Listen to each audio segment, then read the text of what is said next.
আপনি সিঁড়ির ব্যাপারে বলছিলেন যে সিঁড়ি দিয়ে কেন নামা যায়নি বা সিঁড়ি কেন বন্ধ রাখতে হবে? সিঁড়িতে নামা যিনি কারণ হচ্ছে ওই বললাম ধোঁয়া, তো এটা তো চিমনির কাজ করেছে। জি। আপনি যে কোনো ভবনের সিঁড়ি ঘরে গেলে একমাত্র ছাদ দেখা যায়, আর কোথাও থেকে তো আমরা খুব একটা দেখতে পাই না।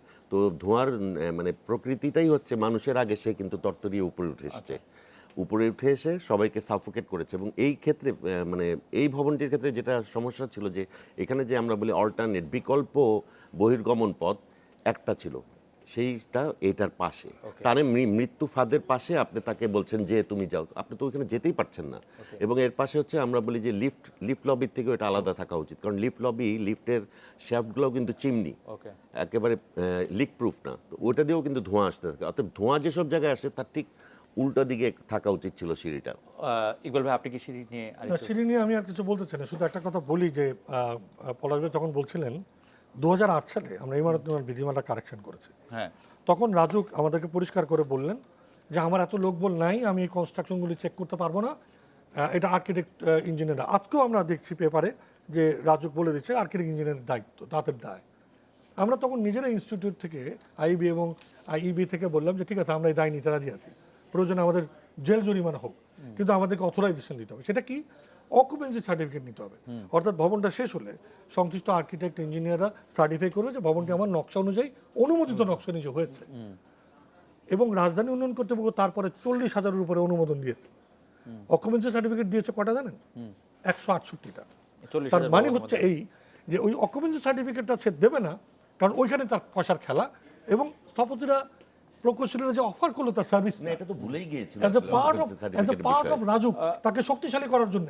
এই মানিটা বুঝছেন তো? এই সংস্থাটা রাজধানী উন্নয়ন কর্তৃপক্ষ বাদ দিয়ে যদি বলেন রাজধানী অবনয়ন কর্তৃপক্ষ, হয়তো কিন্তু এই ইকবাল ভাই, আমি আসছি আপনার কাছে, আপনি এই জায়গাটা একটু মনে রাখবেন। আমি একটু অকুপেন্সি সার্টিফিকেট সম্পর্কে বলি। অকুপেন্সি, আপনারা যে অকুপেন্সি সার্টিফিকেট নেন অনেক ক্ষেত্রে সেটিও আসলে নেয়ার ক্ষেত্রে কোনো বাধ্যবাধকতা দেখায় না। অকুপেন্সি সার্টিফিকেট আমরা ফায়ার অকুপেন্সি সার্টিফিকেট দিই যখন, কিন্তু ওরা যখন আমরা এনওসি দেওয়ার পরে বিল্ডিংটা যখন হচ্ছে, কিন্তু তারপরে কিন্তু এরপরে কিন্তু বিল্ডিং এ ওরা উঠে যাচ্ছে, কিন্তু যারা অকুপেন্টে যারা, কিন্তু পরবর্তীতে কিন্তু এটা নেওয়া নেয় অনেকে। বাট আমরা কিন্তু রিসেন্টলি কিন্তু যেহেতু আমরা আলাপ করেছিলাম যখন এই যে ইকবাল ভাই তারপর আছে পলাশ ভাইয়ের সাথে, যখন আমরা অকুপেন্সি সার্টিফিকেট ইস্যু করার জন্য এবং মেয়র মহোদয় বলে, তখন কিন্তু আমরা সবাইকে একটা সার্কুলার দিয়েছি যাদের যে অকুপেন্সি সার্টিফিকেট আপনারা নিয়ে নেন।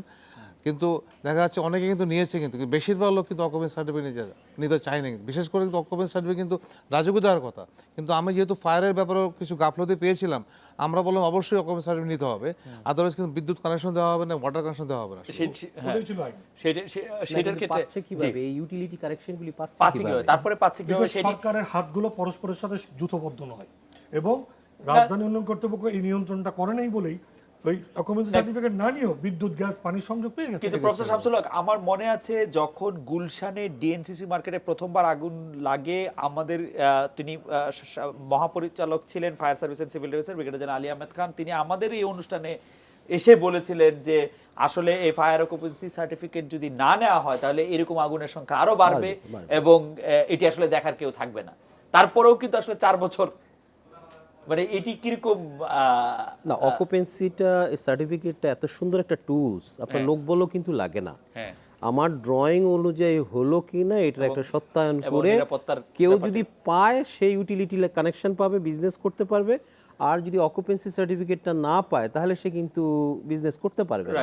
কমপ্লায়েন্ট তো এমনি হয়ে যায়। আমার মনে হয় যে সেটি রাজধানী উন্নয়ন কর্তৃপক্ষের জনাব ইকবাল ভাই আপনি বলছিলেন রাজধানী উন্নয়ন কর্তৃপক্ষের ক্ষেত্রে। আমি আজকে সাবেক একজন পূর্তমন্ত্রী যিনি এখনকার সংসদ সদস্য, তিনি বলছেন রাজধানী উন্নয়ন কর্তৃপক্ষ কারো কথা শোনে না, বা তাদের কর্মকর্তা কর্মচারীরা যারা মাঠ পর্যায়ে আছে তারা কেউ কথা শোনে না।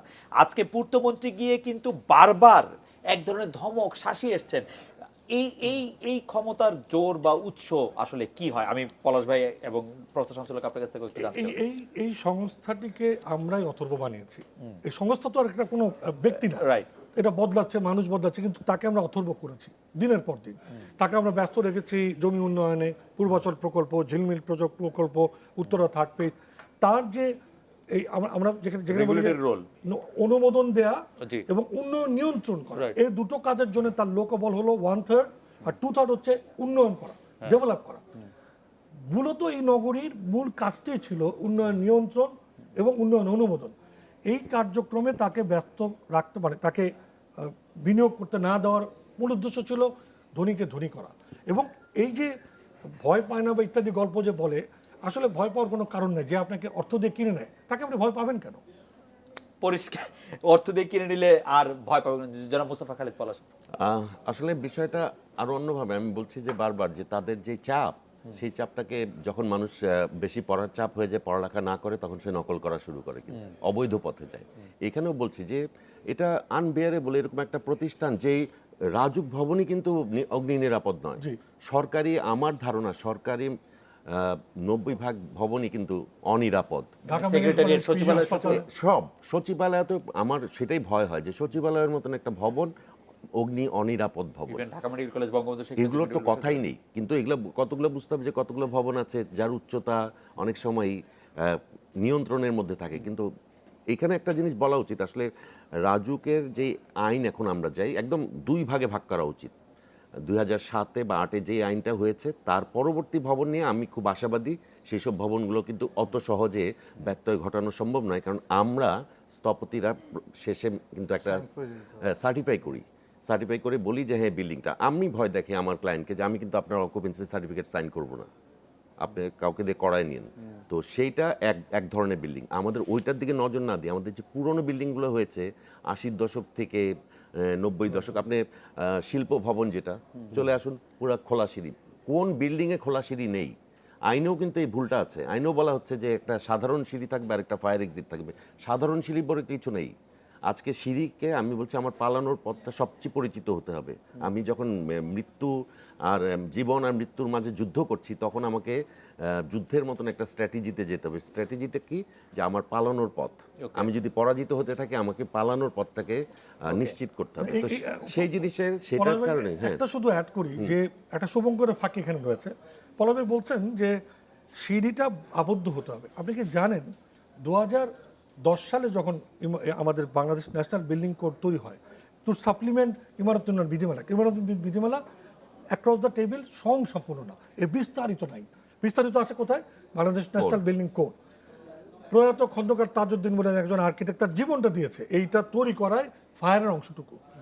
এই যে জিনিসটা আমরা তৈরি করলাম 2015 সালে, 5 বছর খেটে খুঁটে জমা হলো, আজকে 4.5 বছর ধরে এটা অনুমোদনের অপেক্ষায়, অনুমোদন করা হচ্ছে না। এবং ওর মধ্যে বিশদ রয়েছে, সিঁড়ির সাইজ কি হবে, তার অবস্থান কি হবে।